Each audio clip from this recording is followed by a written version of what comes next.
ఇది pack and save. పేరులో save ఉంటుంది కానీ మనం లోపలికి వెళ్ళి సేవ్ చేసేది పెద్ద ఏం ఉండదు. ఇప్పుడు న్యూజిలాండ్లో వింటర్ కాబట్టి టమాటో ప్రైసెస్ చూసారా, $14 ఉంది, ఆల్మోస్ట్ $13.99 ఇండియన్ కరెన్సీలో 700 చేంజ్ అనమాట.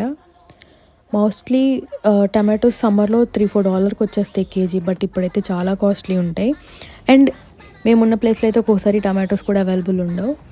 ఇండియన్ వెజ్జీస్ అయితే మోస్ట్లీ దొరకవు, బట్ దొరికిన చాలా ప్రైస్ ఉంటాయి. ఈ లేడీస్ ఫింగర్ చూసారా, 300 గ్రామ్ అనమాట ఈచ్ బ్యాగ్, బట్ లోపల అంతేం ఫ్రెష్గా లేవు. బట్ వాటి ప్రైస్ వచ్చేసి $9.49 ఉన్నాయి.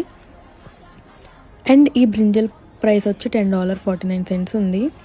అవి చూసారా, అంత ఫ్రెష్ ఏం లేవు, ఆల్రెడీ మచ్చలు ఉన్నాయి, బట్ స్టిల్ వాటి ప్రైస్ మాత్రం ఎక్కువే ఉంది. అండ్ చిన్నప్పుడు ఈ పపాయ తినమంటే ఇంట్లో టెక్కు చేసేవాళ్ళం. ఇప్పుడు ఈచ్ పపాయ ఆల్మోస్ట్ $300 ఉందన్నమాట ఇండియన్ కరెన్సీలో. For more updates.